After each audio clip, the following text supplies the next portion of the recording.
सुंदर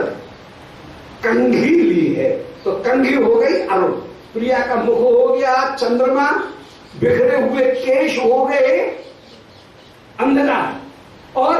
अरुण हो गया श्री प्रिया के, श्री रत्नमंजरी जी के श्री हस्त में विराजमान कंघी।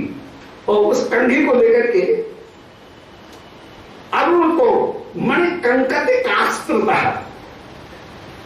कंकटिका मान कंघी, उस अस्त्र को लेकर के, कंकटिका रूपी अस्त्र को लेकर के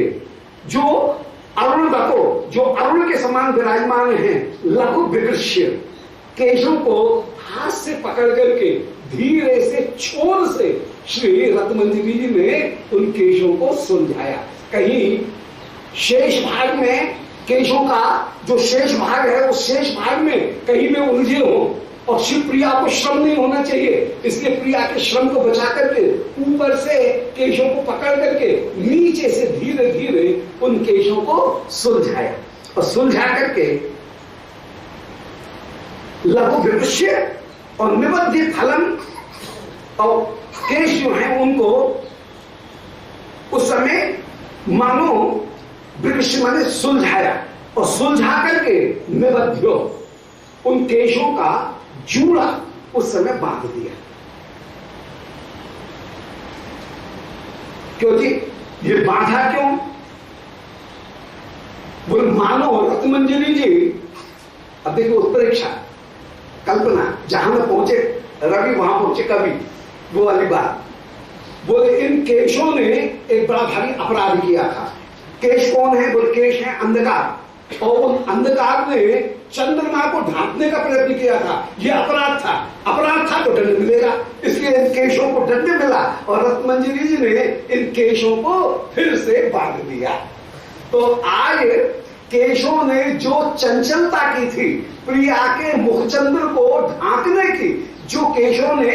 अपराध रूपी चंचलता की और अपराध किया, उस अपराध का दंड देने के लिए श्री रत्नमंजरी ने उन केशों को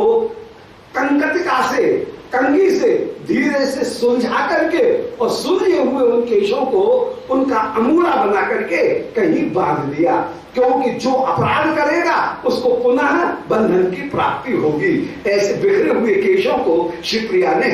दोबारा बांध दिया है। जय जय जय। ये पूरा रूपक हो गया। और मानवीकरण, ये केश हो गए मानो अपराधी जिन्होंने मुखचंद्र को घिसने का प्रयत्न किया। जैसे सूर्योदय होने पर ग्रहण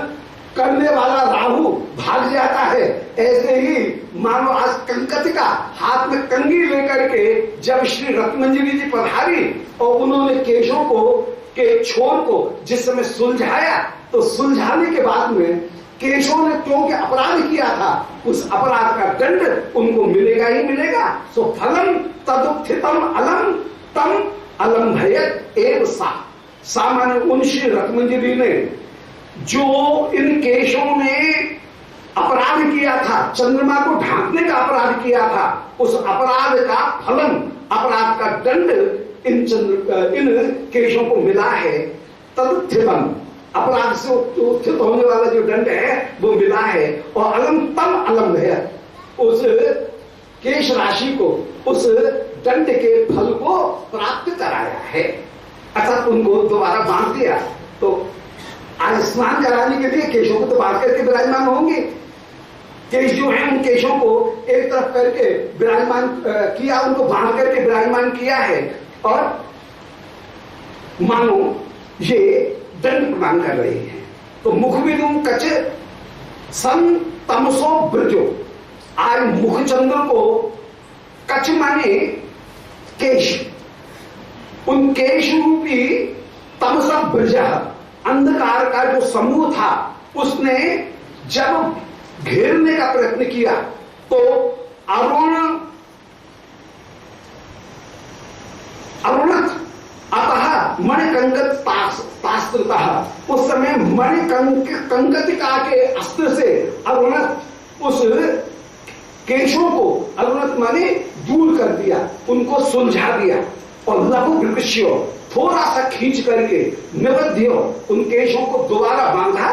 और फलम तद उत्थितम अलम, और उसके फल को दोबारा प्राप्त कराया है, तम अलंभयत एव सा। आज रत्न मंजरी ने उन केशों को मानो उसका दंड अलंभय प्राप्त करा दिया है। ऐसा करने के बाद में माने केश जो है उनका अमूला बांध दिया। अमूला बांधने के बाद में, जूड़ा बांधने के बाद में कुछ भुजादिशु तैल निषेचने बसन मुद्घटयन्त्य विवाह स्मिता। उस समय शिवप्रिया के श्रीअंग के ऊपर तैल लगाने के लिए इस समय शिवप्रिया उनके वक्षस्थल, भुजा इत्यादि जो है उनको तैल निषेचने श्रीअंग के ऊपर तैल लगाते हुए जब बसन मुद्घटयन, जब शिवप्रिया की कंचुकी प्रवृत्ति जो वस्त्र हैं उनको, या ऊर्ध्व जो वस्त्र हैं, जो अभी स्थानीय वस्त्र हैं, उन स्थानीय वस्त्रों को भी मंजरियों ने कृपा करके हटाया। और उस समय अभिवस्मृतम, ये सखीगण अपूर्व रूप से मंद मुस्कान प्राप्त करती हुई विराजमान है। होगा मुस्कान का कोई अपूर्व अर्थ। तो शिवप्रिया के श्रीअंग की अपूर्व कोई शोभा का दर्शन करके, श्रीअंग के ऊपर सूत्र रहित किसी माला का दर्शन करके प्रियाओं के हृदय में जो अपूर्व उल्लास प्राप्त हुआ, मंजरियों के हृदय में जो अपूर्व उल्लास प्राप्त हुआ, उस उल्लास के द्वारा अविभव स्मितम, जो स्मित है वो स्मित वहां पर प्रकट हुआ है। सखीगण मुस्कुरा रही है और प्रिया के श्री भुजा के ऊपर, चरण के ऊपर उस समय तैल मर्दन करती हुई विराजमान हो रही हैं।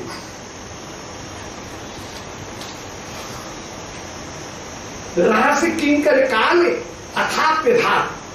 और उस समय रहस्य पूर्वक श्री प्रिया के श्री अंग के ऊपर जो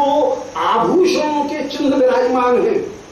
कई बार श्याम सुंदर की कौस्तुभ मणि की छाप श्री प्रिया के श्री अंग के ऊपर जो अपूर्व रूप से विराजमान, प्रिया जो हैं उनके भुजा के ऊपर श्याम सुंदर के मकराकृत कुंडल की छाप जो भुजा के ऊपर विराजमान है, उस कौस्तुभ मणि मकराकृत कुंडल इनकी छाप का दर्शन करके जो मंजरी गण है उनको अपूर्व आनंद की प्राप्ति हुई है। सो रहस्य किंकर काल, किंकरी का अभी किंकरी रूपी जो सखियों का समूह है, वो किंकरी समूह अर्थात विधात चकित लोचनता, उन सखियों को, उन मंजरियों को चकित लोचनता की प्राप्ति हुई। अर्थात वे अत्यंत आश्चर्यचकित होकर के उन भुजा के ऊपर श्री श्याम सुंदर के जो कुंडल के चिन्ह हैं उनका दर्शन करके विमोहित। कभी श्री श्याम सुंदर के कुंडल के चिन्ह श्री प्रिया के वक्षस्थल के ऊपर विराजमान, क्यों? वो शुद्ध कमला उच्च मंडलो धृत कुंडले, वो शोभा ललित, धीर ललित नायक की जो शोभा है, उस धीर ललित नायक की शोभा का, जिसका श्री जयदेव गोस्वामी पाद निरूपण कर रहे हैं, धीर ललित नायक का स्वरूप है वो कि श्री प्रिया कहीं तकिया के सहारे, वृक्ष के सहारे विराजमान है, और श्री श्याम सुंदर प्रिया का सहारा लेकर के जिस समय विराजमान हो, उस समय श्री प्रिया के वक्षस्थल के ऊपर अपने कपोल को जिस समय रखा तो धृत शुद्ध कमला कुच मंडल धृत कुंडल प्रिया के वक्षस्थल के ऊपर जिस समय अपने श्री मस्तक का सहारा लेकर के तकिया बना करके आप विराजमान हैं, उस समय कुंडल जो है वो कुंडल की शोभा कहीं प्रिया के वक्षस्थल के ऊपर अपूर्व रूप से विराजमान है। वो धीर ललित नायक की जो निश्चिंतता, उस निश्चिंतता को प्रकट कर रहे हैं। वही जब राम होकर के विराजमान, उस समय अपूर्व रूप से आगे की जो उसी अष्टपदी में कहीं वीर स्वरूप धारण करके नृसिंह होकर के वे विराजमान हैं, जो नृसिंह स्वरूप धारण कर रहे हैं उनका हम ध्यान कर रहे हैं। कभी वे ही जो विभिन्न दान इत्यादि धर्म उनको प्रकट करते हुए विराजमान। तो पर जो पहली जो अष्टपदी का पहली जो तुक है वो पहली तुक धीर ललित नायक की, फिर धीरोदात, फिर धीर शांत, इनकी जो चारों जो विभिन्न अष्ट अवतार हैं, उन अवतारों में वो चारों जो नायक हैं, उन नायकों के स्वरूप का ही वहां पर वर्णन किया गया। मुझे तो श्लोक याद नहीं है, वो अष्टपदी, परंतु उस अष्टपदी में देखें तो एक एक जो पदी है और एक एक जो स्वरूप का वर्णन किया गया, वो एक एक स्वरूप का वर्णन वो चारों प्रकार के नायक के स्वरूप श्री कृष्ण में विराजमान है, उसी का वर्णन कर दिया। उसमें धीर ललित नायिका है, श्रुत कमला कुचमंडले कुंडले कलित ललित बनमाल जय जय देव हरि। ये धीर ललित नायक का जो स्वरूप है। अब वो धीर ललित नायक के स्वरूप में जो श्याम सुंदर के कुंडल श्री प्रिया के वक्षस्थल के ऊपर मढ़े हुए सुशोभित हो रहे हैं, उनका दर्शन करके इन रति मंजरी जी को उस समय कितना आनंद प्राप्त हो रहा है, और उस लीला का स्मरण करके अपूर्व से रोमांचित होती हुई ये विराजमान है। और श्री श्याम सुंदर के उस धीर ललित नायक का, नायक स्वरूप का उस समय उन श्रीअंग के उन लक्षणों का दर्शन करके, प्रिया के श्रीअंग का दर्शन करके अपूर्व से उन लीला का अनुसंधान करते हुए, ये लीला इन सखियों की ही परम धन है, उस परम धन का अनुसंधान करते हुए ये विराजमान हो रही है। तो रहस्य किंकर का अली अथाप्यधात चकित लोचनता, जो किंकरिका अली, किंकरियों का जो समूह है वह अधात चकित लोचनता, उनको चकित लोचनता प्राप्त हो रही है। अपूर्व आश्चर्यचकित होकर के उस लीला का परम विस्मय के साथ में ये दर्शन करती हुई विराजमान हो रही है। नतांग स्वरूप, और उस समय जब सखी की दृष्टि मंजरी, रथ मंजरी जी की दृष्टि श्री प्रिया जी देख रही है कि बार बार इसकी दृष्टि मेरी भुजा के ऊपर ही टिकी हुई है, इसकी दृष्टि मेरे वक्षस्थल के ऊपर विराजमान श्याम सुंदर के कुंडल की जो मुद्रा है उस मुद्रा के ऊपर ही टिकी हुई है। तो श्री प्रिया जी अपने आप लजा जाती है, जय हो बोलिया। तो श्री सखी तो परम आश्रय के परम उल्लास के साथ में उन चिन्ह का दर्शन करते हुए विराजमान है। रहस्य किंकर काले अथाप्यधात चकित लोचनता, सखी तो अत्यंत चकित लोचनता का ध्यान करके विराजमान है। और श्री प्रिया नतांग असम माने में श्री राधिका नतांगी होकर के अर्थात मुंह को छुपा करके उस समय विराजमान है, लजा रही है। मन में विचार करिए, जाने सखी पहचान तो नहीं गई, अच्छा नहीं पहचानी, ऐसे नटांगी होकर के विराजमान है, मुंह नीचे करके विराजमान है, पर अभी निर्णय नहीं कर पा रही है कि ये बात सत्य है कि असत्य है, ये पहचान पा रही है कि नहीं पहचान पा रही है, इसको नहीं जानते। बलिहारी अपूर्व ये एक बार पुनः स्मरण करेंगे कि कुछ भुजादिशु तैल निशोचने, श्री प्रिया के श्रीअंग उनके ऊपर तैल मर्दन करने के लिए बसन मुद्घटयंती अविवस्मितम, जब मंजरी ने प्रिया के वस्त्र को जब दूर किया और वस्त्र को दूर करके श्याम सुंदर के मिलन के चिन्हों को जब देखा, कभी कुंडल के चिन्ह, कभी कौस्तुभ मणि के चिन्ह, कभी श्याम सुंदर की माला उसके चिन्ह प्रिया के श्रीअंग के ऊपर, प्रिया की भुजाओं के ऊपर श्री श्याम सुंदर के कपोल के कुंडल के चिन्ह, जब उनका दर्शन करते हुए विराजमान है तो उनका दर्शन करके श्री सखीगण मुस्कुरा रही हैं। और सखियों की मुस्कुराहट अपूर्ण रूप से अर्थ गांधीर्य को लेकर के विराजमान कि आज उन चिन्हों के माध्यम से उस लीला का पूरा अनुसंधान करती हुई ये विराजमान हो रही है। रहस्य किंकर काले अथाप्यधात चकित लोचनता, और वहां से चिन्ह, उन चिन्हों से सखियों के, इन मंजरियों के नेत्र हट नहीं रहे हैं, वहां ही अटके हुए हैं। और उनको ऐसे निहारते हुए, निभालन करते हुए देख करके श्री प्रिया नतांग्य सब आज अपने श्री मस्तक को झुका करके विराजमान हो गई है। उसी समय घुसण शीत कराम्बुज रेणव समुदिता स्तमिता कुसुमांबुभी। सखियों ने भूषण मन चंदन, भूषण कहते हैं चंदन, फिर चंदन में शीतता कर्पूर, फिर अंबुज रेणुका माने पराग की कण, इनको घिस करके अपूर्ण रूप से उवटना तैयार किया। समुदिता स्तमिता कुसुमांबु भी, और उसको कुसुमांबु भी माने गुलाब जल से, स्तमिता माने भिगोया, गुलाब जल से उसको सान करके, चंदन घिस करके गुलाब जल से उसको सान करके मलय द्रव मिश्रण, और उसमें मलय चंदन जो है वो चंदन का द्रव भी, चंदन जो है वो चंदन भी उसमें मिलाया है। और एक या चतुर्या, उस समय एक चतुर जो मंजरी है वो एक या चतुर्या, एक चतुर मंजरी उस समय आई और रया उपनिंदरे, और उस कटोरा को, अंगराग के कटोरा को रया उपनिंदरे, वेग से जल्दी से श्री प्रिया जी के सामने, सखियों के सामने, रत्न मंजरी के सामने उस कटोरा को स्थापित किया है। द्वितीय उद्यत विद्युत एव तई लवण मामृत वर्षितया घनान अपघना नपरा उद्वर्तयन स्वनयनई नए नैपुण तो धैन। उस समय एक अन्य जो सखी हैं, उन अन्य सखी ने श्री प्रिया के श्री अंगों के ऊपर वो जो ओवटना है वो ओवटने का लेप किया है। तो द्वितीय उद्यत विद्युत एव तई, कांति के द्वारा,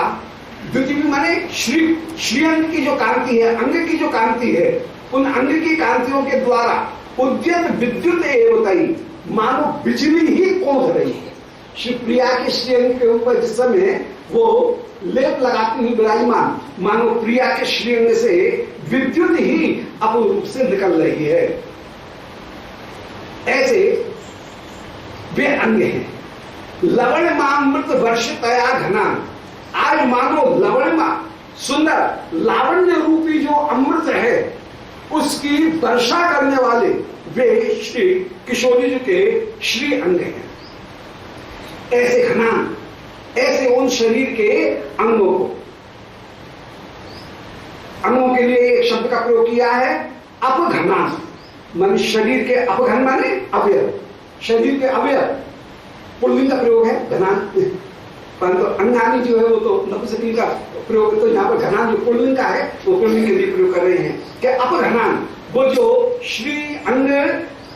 विभिन्न जो अंग हैं वे अंग कैसे हैं, बोले द्वितीय उद्युत विद्युत एवता, जो द्वितीय से मानो बिजली ही जिनसे निकल रही है। और लवण मामृत वर्षितया घनन, जो लवणमा का वर्षा करने वाले मेघ के समान, जो घना मेघ के समान जो श्री अंग हैं, ऐसे अपघना, ऐसे प्रिया के संपूर्ण श्री अंगों को अपरा उद्वर्तयन, एक दूसरी मंजिली ने धीरे से आकर के श्री किशोरी जी के सबसे पहले चरण लिए होंगे, चरण लेकर के उसके ऊपर थोड़ा सा चरण लगा करके चरण का लेप करती हुए, उद्वर्तन करते हुए वो लेप लगा करके, उवटना लगा करके और उनको रगड़ती हुई विराजमान, चरण की पगथली उसको रगड़ती हुई, चरण को रगड़ती हुई, एक एक उंगली अंगूठा उनको रगड़ती हुई विराजमान। और फिर धीरे धीरे श्री प्रिया उनके घेंटों, उनके उदर, उनके श्रीहस्त सबका मर्दन करते हुए वो भाग्यवती, कोई परम भाग्यवती जो दासी, उनके सौभाग्य का क्या निरूपण किया जाए, वो आज अपघनान अपरा उद्वर्तन, श्री अंग जो है उन श्री अंगों के ऊपर उद्वर्तन करती हुई, उवटना करती हुई, स्व नए नई गुण तो धैर्य, आज अपने नयनों के द्वारा नए नैपुण तो अध्ययन, आज नए नैपुण होकर के माने उद्वर्तन करते समय बड़ी चतुराई के साथ में श्री प्रिया को श्रम न हो, इस प्रकार सुख का विचार करते हुए सहते सहते उद्वर्तन करते हुए विराजमान। श्याम सुंदर की ये लीला अपराध निंदिला में वर्णन आई थी श्याम सुंदर जब गैया चरा करके आएंगे उस समय श्री श्याम सुंदर यशोदा जी कर रही है, बोले अरे लालियो कन्हैया गैया चरा के आए हो, भूख लग रही होगी, उनको रसोई बनानी है पहले। तो सुबह को कन्हैया को स्नान कराएं भैया, और संध्या को मैया स्नान नहीं कराएं। संध्या को कन्हैया को स्नान करा के गैया लौट करके जब आए उस समय स्नान कराने का जो काम दे दिया जाए वो दे दिया गया है सखियों को। और सखीगण बलदाऊ जी तो सरल है, जल्दी से नहा धो करके जल्दी से तैयार हो जाए गोदवन करने के लिए। पर ये रसिक शिरोमणि ये तो घंटों भर तो पहले घूमेंगे, सारी गोपी कहते महाराज चलो स्नान कर लो, आ रहे पहले तो ये स्नान करने में पहले तो 1000 बहाने बनाएंगे, फिर जैसे तैसे स्नान करने के लिए जब एन मौका आ जाएगा, बहुत देर हो जाएगी, गैया रवाने लगेंगी, तब महाशय जी स्नान करने के लिए स्नान घर में पधारेंगे। और उस समय सखीगण जब उद्वर्तन करें, और उद्वर्तन करते समय जो श्री अंग के ऊपर वो ओटना लगा करके और मसल रही हैं, सो जोर से उई करके पुकारे, और यशोदा जी रसोई से भाग करके आए, कहाँ भयो। और जब देखे ये हंस रहे हैं तो जान क्या रहे ये नाटक हो रहा है। तो कन्हैया बड़े उद्वर्तन में बड़े नाटक कर। वो अपराह्न लीला में श्री श्याम सुंदर का बाद में जो उद्वर्तन के समय जो नाटक है वो रोज की लीला। यशोदा जी बेदना पहले डांटे, बोले कैसे कन्हैया को ठीक से नहीं नवा रही हो, क्या करो ये कैसे कन्हैया पुकारो, कैसे ये कन्हैया चिल्लाया, कैसे पूरी करके क्यों बोला। फिर देख रहे कन्हैया भी हंस रहे हैं, गोपी भी हंस रही है, तो जान रही है फिर कुछ बिना बोले वहां से तो बड़बड़ाती हुई आई रसोई से। और परंतु जब देख करके झांका दे तब देखा नहीं सब ठीक ठाक है, फिर लौट जाए हंसती हुई लौट जाए श्री ये यशोदा जी। पर यहाँ पे भी ये नए नैपुणता, क्या बात है, ये नए नैपुण में सखियों की सेवा प्रवीणता वो परिपूर्ण रूप से प्रकट हो गई। श्री प्रिया को जितना सहन हो रहा है उस सहनता को ध्यान में रखते हुए, प्रिया के सुख का ध्यान रखते हुए ये सब सखीगण मंजरीगण ये उस समय ओढ़ना करती हुई विराजमान है। स्व नए नैपुणतो धैर्य, आज नए नैपुणता पूर्वक स्व नए अपने नेत्रों के द्वारा उद्वर्तन की उस शोभा का धैर्य माने पान करते हुए ये सब की सब सखी विराजमान है। तो द्वितीय उद्यत विद्युत एवं श्री प्रिया के श्री अंगों से बिजली की कौंध निकल रही है। तई लवणामृत वर्षितया घनान, उस कौंध के माध्यम से ही मानो लावण्य के अमृत की वर्षा करने वाले ये श्री अंग बादल होकर के विराजमान है। ऐसे घनान अपघनान, इन घन रूपी अपघनान माने श्री अंग को यम कलंकार का प्रयोग, घनान अपघनान, घनान माने बादल के समान, अपघनान माने अवयव, उन अवयवों का अपराध उधर बढ़ते हैं। दूसरी जो दासी हैं श्री मंजरी जी, वे उस समय उद्वर्तन करती हुई विराजमान हो रही हैं और स्व नए पूर्णता और बड़ी नए की सेवा की चतुराई के द्वारा अपने नयनों के द्वारा उन रूप माधुरी का, प्रिया के श्री अंग की रूप माधुरी का धयन आज नयनों के चक्षक के द्वारा उस माधुर्य का भर भर करके पान करती हुई भी ये तृप्त नहीं हो रही हैं। ऐसे श्री प्रिया की स्नान की अपूर्व शोभा। ऐसे स्नान कराने के बाद में अब श्री प्रिया जो है वो प्रिया को सुरभित आमल की जो द्रव है उस आमल के द्रव के द्वारा माने आंवला वो भी जिसमें डला हुआ है, ऐसे आमल की द्रव का लेपन करके केश में विशेष रूप से आंवले के जो द्रव हैं उनका लेपन करके, केश में चमक मानी है ना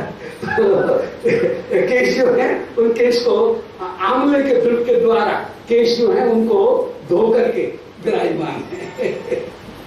पहले आंवल से पहले तेल लगाया, तेल लगाने के बाद में आंवले के का लेप पूरे केश में लगाया गया, उससे केश काले हो जाएंगे, अधिक चमकीले हो जाएंगे। फिर उनको धोने के बाद में फिर धूप जो है वो धूप को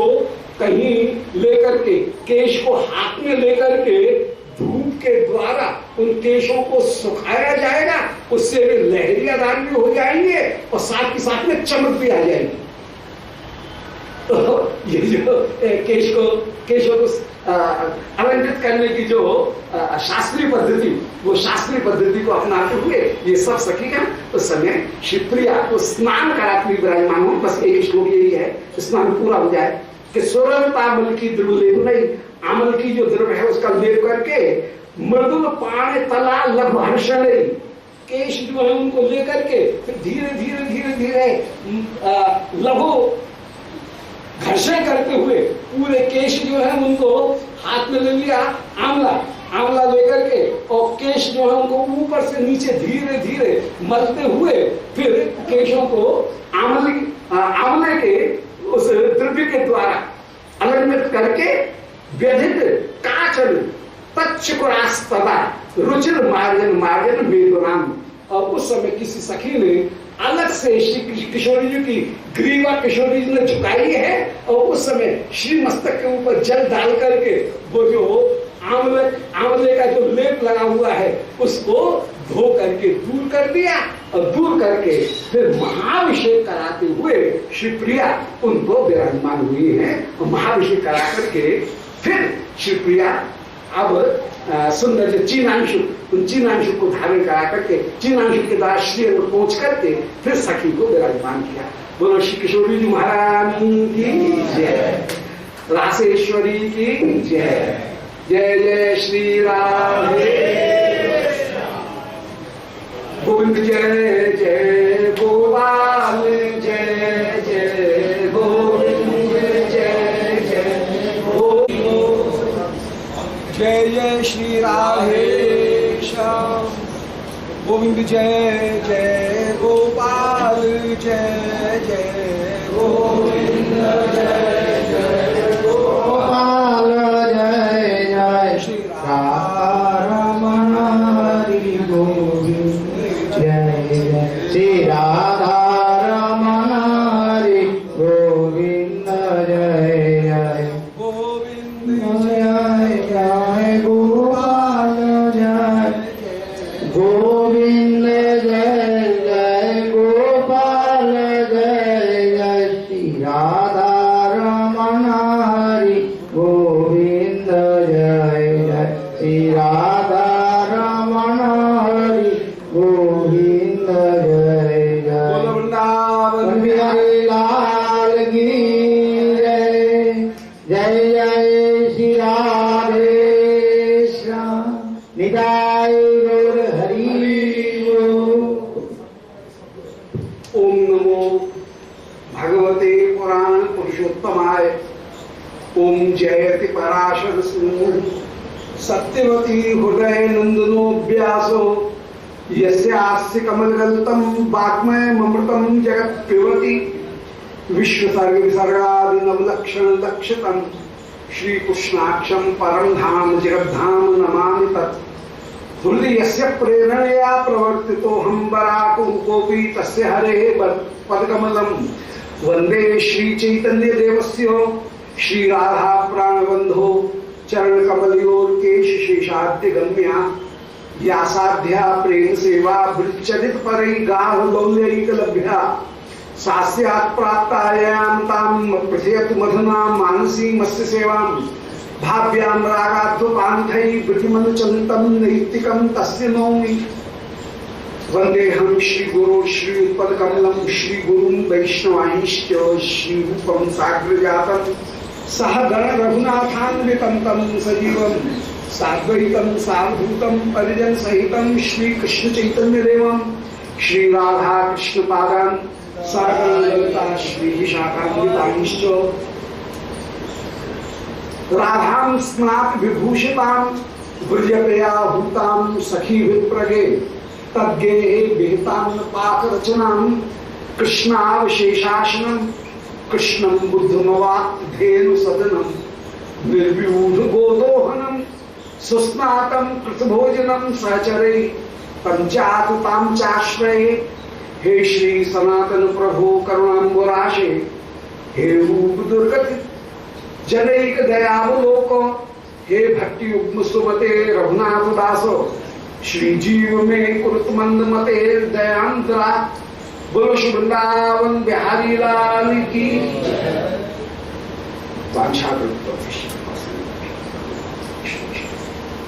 परम मंगल श्रीमद कृष्ण भावनामृत महाकाव्य, जिसमें श्री प्रातःकालीन लीला के अंतर्गत श्री मंजरीगण परम भाग्यवती परम वंदनिया वे जैसे श्री